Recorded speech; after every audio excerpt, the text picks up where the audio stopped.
Quels que soient les moments difficiles par lesquels tu passes, ce n'est qu'une information. C'est toi qui dois faire de ça une autre réalité de ta vie. Pour que ta nature divine se révèle, il faut d'abord que tu prennes conscience de ton identité et ensuite maintenant que tu commandes aux choses. Le problème, c'est que nous avons reçu par Christ la domination. Et la nature attend que nous puissions donner des ordres. Mais si tu ne donnes pas des ordres, comment est-ce que la nature va se soumettre? Donc quand Jésus se baisse et il écrit, première des choses, je ne vais pas trop loin, on reste d'abord, première des choses, il interroge la terre. Quelle est la première personne qui a été tenue responsable pour le crime d'Adam et Ève? C'est la terre. Dieu n'a jamais maudit Adam et Ève. Vous n'avez pas remarqué? Oui. Lisez bien la Bible. Oui. Il a maudit le serpent, il a maudit la terre, mais il n'a pas maudit Adam, il n'a pas maudit Ève. Il a simplement dit à Adam, c'est de la sueur de ton front que tu mangeras.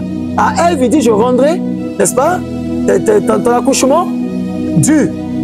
Mais le serpent, il dit, à cause de ce que tu as fait, je te maudis. Et il dit à Adam, à cause de l'acte que tu as posé, justement, la terre sera maudite. Mais pourquoi il n'a pas maudit Adam et Ève? Et il a maudit quand même la terre. Je fais l'effort avec l'aide de Dieu de te faire changer.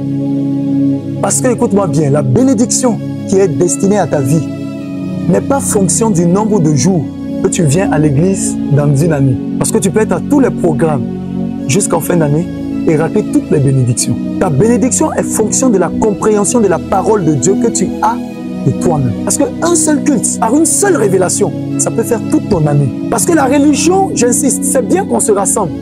Mais il faut que ce soit, au-delà d'être bien, il faut que ce soit utile. Parce que si ce n'est pas utile, il y a un problème. Qu'est-ce que je veux te dire par là? Dieu ne pouvait pas maudire Adam et Ève parce qu'il les a déjà bénis. Et Dieu ne maudit pas ce qu'il a déjà béni. Dès le départ, il dit, soyez féconds, multipliez, remplissez, assujettez.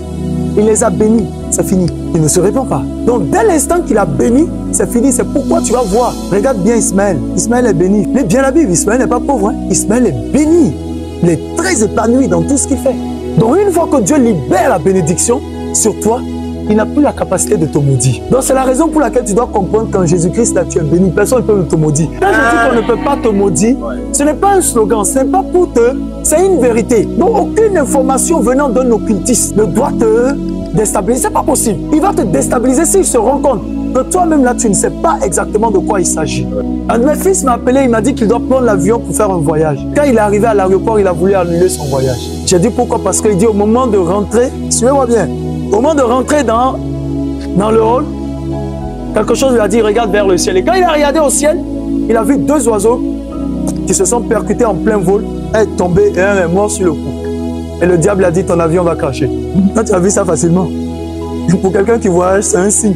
Je lui ai dit, ok, je te rappelle. Il dit, ah, il faut me rappeler. Mais tu sais, j'ai posé la question au Seigneur. J'ai dit, mais bon, moi je réponds à ça comment? Je réfléchissais. Honnêtement, le diable m'a dit, son avion.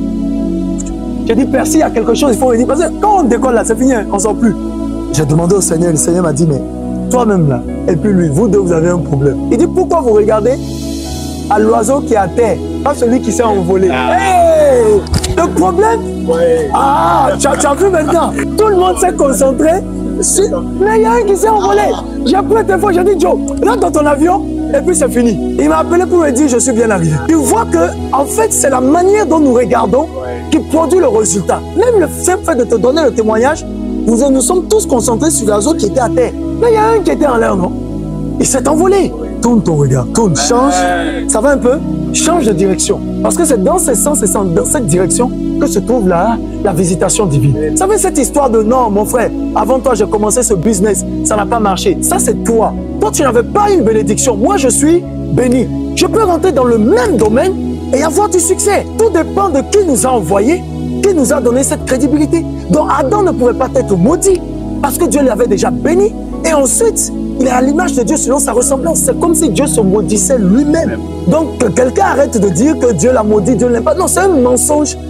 On dit que ses compassions ne sont pas à l'heure, ses bontés se renouvellent chaque matin. C'est-à-dire, chaque jour que Dieu fait, il te présente une bonté. À toi maintenant de choisir ou de te pencher sur le cas de la veille. C'est très important. Si vous comprenez ça, votre vie chrétienne, en fait, votre spiritualité va vite grandir.